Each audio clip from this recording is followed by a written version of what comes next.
Live চ্যানেলে আমার সকল বন্ধুদের সাথে নিয়ে আজকের দিনটা শুরু করছি। বন্ধুরা সবাই কেমন আছেন বলুন। চলুন ব্রাশ করে নিই।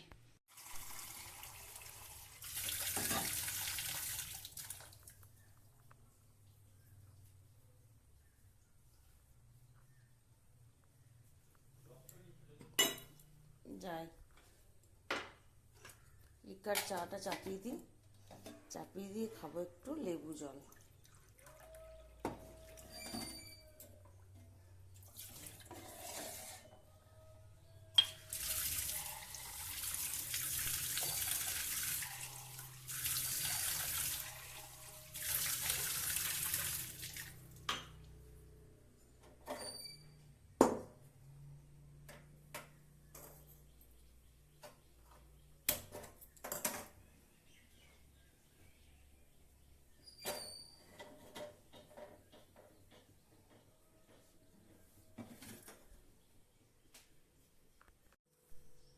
বন্ধুরা এই লেবু জলটা সকালবেলায় খাই, লেবু জলটা খেলে অনেকটা পেটটা পরিষ্কার হয়, ভালো লাগছে এখন। তারপরে লেবু জলটা খেয়ে তারপর লিকার চা খাবো। চা খেয়ে বন্ধুরা দুধটা গরম করতে এলাম, দেখলাম দুধটা ফেটে গেছে। মনে হয় ভালো করে ফোটানো হয়নি, কাজল ফুটিয়ে গেছিলো, তারপরে আমি আর করিনি। আমি ও করে দিয়ে যাওয়ার পর আবার করে তা কি করবো বলুন তো, দুধটা যাতে একটু সেন্ট ছাড়ে বা ছানার মতন লাগে সেই জন্য একটু লেবু জল দিয়ে দেবো, আর ভালো করে জমেও যাবে। লেবু জলটা দিয়ে দিয়ে ফুটে যাবে, তাহলে ছানাটা ভালো জমে যাবে। চলুন অন্যান্য কাজগুলো ঘরে সারি এবার। এই দেখুন বন্ধুরা, একদম ছানাটা জমে গেছে। দাঁড়ান গ্যাসটা অফ করেই দেখাচ্ছি। এই দেখুন একদম ছানার জল নিয়ে নিয়েছে, আর একদম জমাট বেঁধে গেছে, আর সেন্টও ছাড়বে ছানার মতন। সেই জন্য আমি দুধ ফেটে গেলে এরকম লেবু দিয়ে দিই একটু। চলুন যাই, এটা হয়ে গেছে তো। খাট মুছে বিছানা একদম ঝেড়ে পরিষ্কার করে নিলাম, চাদর পেতে নিয়েছি। এরপর যাব, মাছগুলো কেটে রেখেছি, মাছগুলো ফ্রিজে রাখবো, কিছু কিছু রান্না হবে। এই যে মাছগুলো কেটেছি, এগুলো ফ্রিজে রেখে দেবো, আর এগুলো নুন হলুদ মাখিয়ে রেখে দেবো, কাজল এসে করবে।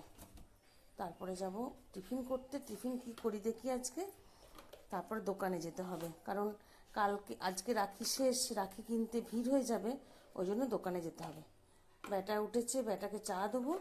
চলুন এগুলো করে ফেলি, দিয়ে দোকানে যাওয়ার সঙ্গে আবার আপনাদের সঙ্গে গল্প করব। দোকান থেকে অনেকক্ষণ এসছি বন্ধুরা, এসে বাড়ির থেকে সত্যনারায়ণ পুজো ছিল, সেই প্রসাদ সমস্ত ঢেলে রাখলাম টিফিন করতে, সবাইকে দিলাম, নিজেও খেলাম, এসে মুড়ি খেলাম। তারপরে নিচের বিছানা তোলা, ওপরে বিছানা তোলা, এসব করতে করতে বাপি এলো, বাপির সঙ্গে একটু গল্প করলাম, বাপিকে একটু মাছ দিলাম। ব্যাস এসব করতে করতেই একদম ঘেমে চান করে গেছি। এরপরে স্নান করব, মানে ঘেমে স্নান করেছি, এবারে জল দিয়ে স্নান করব। চলুন। আজকে দোকানে আমাকে সমানেই আসতে হচ্ছে, কারণ রাখির জন্য ভিড় হচ্ছে বন্ধুরা। দোকান আর ঘর এই করছি আজকে, আর বিশেষ কিছু ভিডিও করতেই পারছি না।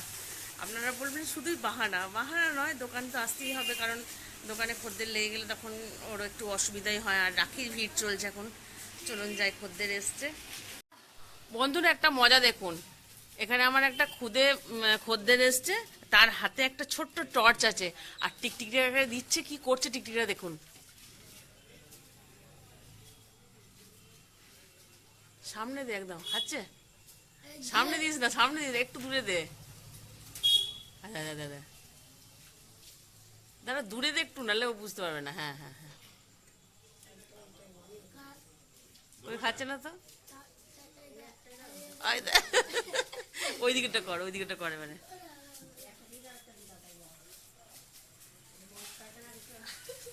করছে। হ্যাঁ হ্যাঁ করছে, এই দেখ, এই দেখুন দেখুন দেখুন।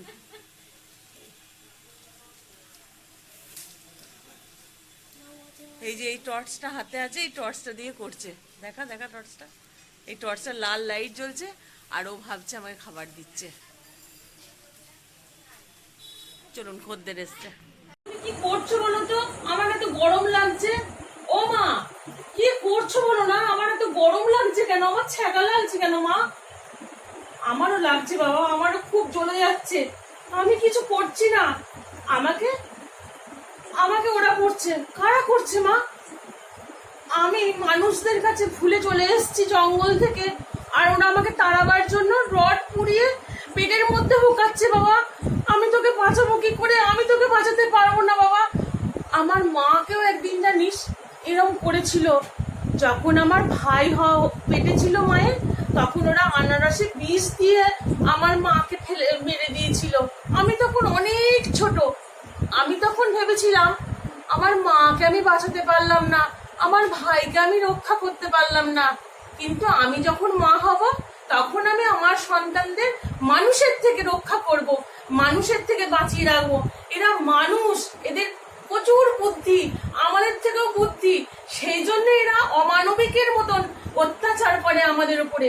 আমি কিন্তু ওদের কোনো কিছু নষ্ট করতাম না, ওদের কিছু ক্ষতি করতাম না, আজকে আমাকে ওরা এইভাবে মেরে দিল।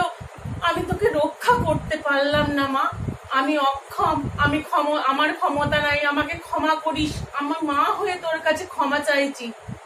আজকে এটা বলার কারণ, একটি হাতি মানুষদের ভিড়ের মাঝে মানে গ্রামে ঢুকে গেছিল, তাকে রড পুড়িয়ে পেটের মধ্যে ছ্যাঁকা দিয়ে মারতে হলো।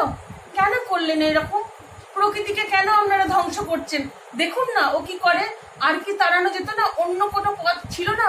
আগুন জ্বালিয়ে মশাল জ্বালিয়েও তাড়াতে পারতেন। এরকম করবেন না, আমার অনুরোধ, প্রকৃতিকে ধ্বংস করবেন না। প্রকৃতি যেদিন রুষ্ট হবে সেদিন আপনারা বুঝতে পারবেন। আজকে ভিডিওটা এখানেই শেষ করছি। সবাই ভালো থাকুন, সুস্থ থাকুন, সাবধানে থাকুন। Tata, good night.